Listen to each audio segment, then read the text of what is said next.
On s'attendait à un choc entre Novak Djokovic et Carlos Alcaraz en quart de finale. Finalement, il n'aura pas lieu puisque c'est Jannik Sinner qui a gagné le droit de défier le triple tenant du titre pour une place en demi-finale. Alors on va voir tout de suite quelles seront les tactiques adoptées par les deux joueurs et si Jannik Sinner a les armes pour gêner le Serbe. Et c'est parti, let's go!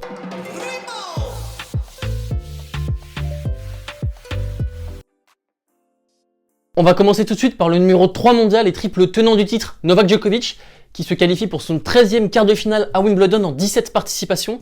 C'est également son 5e quart de finale consécutif à Wimbledon. Novak Djokovic à Wimbledon, c'est 83 victoires, 25 consécutives. Et surtout, il est en lice pour remporter son 7e Wimbledon, qui ferait de lui l'égal de Pete Sampras. Et pour remporter son 4e Wimbledon consécutif, qui ferait l'égal de Björn Borg, Pete Sampras et Roger Federer. Novak Djokovic n'a plus perdu à Wimbledon depuis 2016, c'était une défaite surprise face à Sam Querrey. Et il n'a plus perdu sur le center court depuis 2013, une finale qu'il avait perdue face à Andy Murray. Pour se hisser jusqu'en quart de finale, Novak Djokovic est venu à bout de Kwon, de Kokkinakis, de Kekmanovic et de Van Rijthoven. Il a passé 9 heures et 6 minutes sur les courts et il a concédé 2 sets. Un lors de son premier tour face à Kwon et un hier lors d'un match incroyable face à Tim Van Rijthoven. On a un Novak Djokovic qui a connu une vraie montée en puissance au fil du tournoi. En effet, lors de son premier tour, c'était un premier tour assez compliqué où il était vraiment à la recherche de son jeu de jambes, on l'avait senti un petit peu rouillé. Et puis derrière, il a haussé le ton, il sort de 3 masterclass face à Kokkinakis, Kekmanovic et Van Rijthoven. Hier, c'était un match incroyable où il a excellemment bien joué puisqu'il a mis fin à la série de 8 victoires consécutives du Néerlandais. Et on l'a senti bousculé par moments puisque le Néerlandais a vraiment proposé un très grand tennis. Il ressort vraiment la tête haute de ce Wimbledon où il a pu s'appuyer sur son gros service et son gros coup droit pour gêner le Serbe. Et le Serbe à 1 set partout a vraiment haussé le ton, on l'a vu, souverain. Et dans les 2 derniers sets, ça a vraiment été une correction, une véritable boucherie. Il a infligé un 6-2, 6-1 à Kekmanovic. Et surtout dans le 3e set, il a concédé seulement 2 fautes directes et 1 point sur ses engagements. Donc vraiment un Novak Djokovic impressionnant. Également hier, il a concédé seulement 19 fautes directes tout au long du match et 90% de réussite au filet. Donc vraiment des super stats de sa part. Une belle confrontation face à Tim Van Rijthoven, où il ressort grandi de ce match.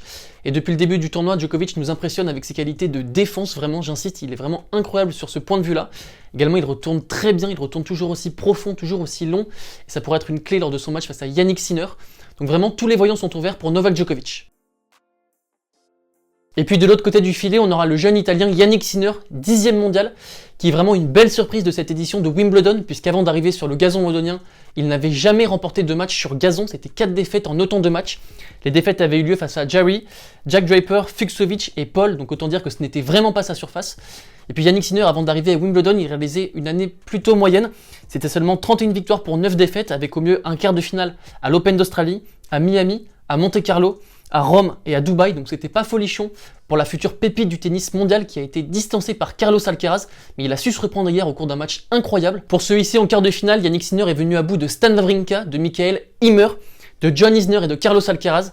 Il a passé 11 heures et 48 minutes sur les courts en concédant 3 sets face à Wawrinka, Ymer et Alcaraz. Il devient le plus jeune quart de finaliste à Wimbledon depuis 2014 et un certain Nick Kyrgios. Et surtout, il se qualifie pour son 3e quart de finale en Grand Chelem à seulement 20 ans. C'est remarquable, d'autant plus que ça arrive sur 3 surfaces différentes. Et c'est le 3e plus jeune joueur de l'histoire à se qualifier pour 3 quarts de finale sur 3 surfaces différentes à 20 ans et 10 mois. Derrière Rafael Nadal et Novak Djokovic qui avaient pour eux 20 ans et 3 mois. Jannik Sinner, il sort d'un 8e de finale extraordinaire face à Carlos Alcaraz où il m'a vraiment bluffé. J'ai été impressionné par les qualités de relance de Jannik Sinner où j'ai trouvé qu'il lisait vraiment très bien le service de Carlos Alcaraz. Il arrivait à le retourner long, à le retourner profond. Et pour preuve, toutes les deuxièmes balles de l'Espagnol étaient systématiquement attaquées par le jeune Italien. Également, Jannik Sinner, il a très bien servi tout au long du match. Pour preuve, il ne s'est jamais fait breaker. Il a sauvé 7 balles de break sur 7. Donc c'est remarquable. Par ailleurs, j'ai trouvé que Jannik Sinner était très impressionnant côté coup droit hier. C'était un petit peu surprenant puisqu'on sait que Jannik Sinner, c'est un joueur qui s'appuie énormément sur son revers. Il a un magnifique revers très puissant qui lui permet de prendre la balle très tôt et d'accélérer le jeu. Mais hier, il a vraiment fait mal à Carlos Alcaraz avec son coup droit. Il a lâché des coups droits supersoniques. Je pense surtout à un coup droit dans le tie-break du 3e set à 6-5 pour Alcaraz, donc une balle de 7 qu'il a effacé d'un coup droit monumental, hyper puissant, hyper agressif. Et on a vu qu'hier, toute la tactique de Jannik Sinner face à Carlos Alcaraz, c'était de l'agresser au maximum, de prendre d'assaut le filet, d'être hyper entreprenant, hyper agressif, et il a fait exploser le jeune Espagnol de cette manière-là. Également, Jannik Sinner, il m'a impressionné au niveau de son sang-froid, au niveau de son mental, puisqu'on a vu qu'il s'est remis des occasions manquées dans le tie-break du 3e set, où il rate 2 balles de match, dont une sur son service. Et puis au début du 4e set, on le sent vraiment sur un fil, au bord de la rupture, puisqu'il va sauver des balles de break d'entrée. Et finalement, il va se remettre de ce moment-là en étant toujours hyper offensif, hyper agressif. Et il va conclure sur sa 6e balle de match dans le 4e set. Donc c'est vraiment remarquable d'un point de vue du mental. Et hier, il m'a vraiment fait penser à un joueur comme Tomas Berdych. Je ne sais pas si vous êtes d'accord avec moi dans les commentaires. Mais c'est un joueur qui me rappelle Tomas Berdych par moment, avec sa prise de balle très précoce côté revers, où il arrive vraiment à dicter le jeu, à dominer les adversaires dans cette filière de jeu-là, et à prendre la balle très tôt. Et puis surtout, c'est un match très satisfaisant de la part de Jannik Sinner. Il pourra vraiment s'appuyer sur ce match au moment de défier le triple tenant du titre, Novak Djokovic. Au niveau des confrontations, les deux joueurs ne se sont joués qu'une seule fois, c'était l'année dernière, lors du Master 1000 de Monte Carlo, en 2021, où Novak Djokovic avait triomphé assez facilement du jeune italien, 6-4, 6-2.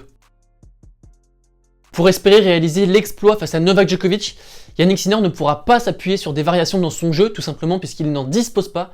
Jannik Sinner, c'est un joueur qui aime vraiment jouer en cadence et qui utilise très peu l'amorti ou des slices qui rasent le filet.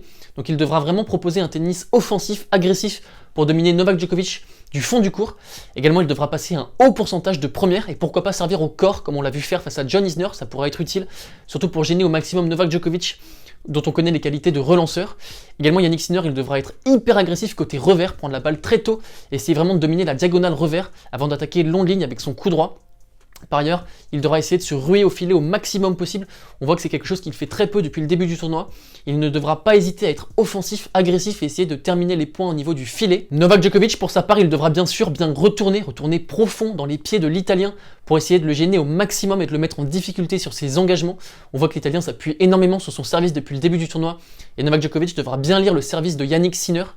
Également, Novak Djokovic, il devra user de son slice de revers afin d'essayer de casser le rythme des échanges, de ne pas installer l'Italien dans une filière classique de cadence, boum boum du fond du court. Il devra vraiment essayer de le perturber au maximum. Également, Novak Djokovic, il a tout intérêt à engager l'Italien dans des filières longues, puisque Jannik Sinner, c'est un joueur qui prend beaucoup de risques. Alors ça peut passer bien sûr, mais également c'est un joueur qui va prendre des risques et qui va beaucoup partir à la faute, surtout face à un défenseur de la qualité de Novak Djokovic. Et puis également, Novak Djokovic, bien sûr, devra bien servir. On voit que depuis le début du tournoi, il sert moyennement. Il passe à peu près 55-60% de première. Mais derrière, il est à 85% de réussite. Donc il a tout intérêt à réussir un maximum de première balle. Au niveau de mon pronostic, je vais partir sur Novak Djokovic en 4-7. Je vois vraiment le Serbe un cran au-dessus de Jannik Sinner. Novak Djokovic sort de 3 matchs vraiment extraordinaires de sa part. On a vu vraiment que c'était le Novak Djokovic qu'on connaissait. Il est de retour. Il a pu nous montrer toutes ses qualités de défense, de contreur, de relanceur, surtout lors d'un match face à Tim van Rijthoven où il a été bousculé. Et je pense que ce match peut vraiment lui faire du bien pour la suite de son tournoi. Également, Jannik Sinner, il a déjà réalisé un tournoi magnifique. Je ne le voyais pas aller en quart de finale. Je le voyais perdre face à John Isner pour ma part. Et je le voyais également perdre contre Carlos Alcaraz. Et je pense également que Novak Djokovic fera parler son expérience. On va voir que c'est son 13e quart de finale à Wimbledon. Jannik Sinner, ça va être son premier.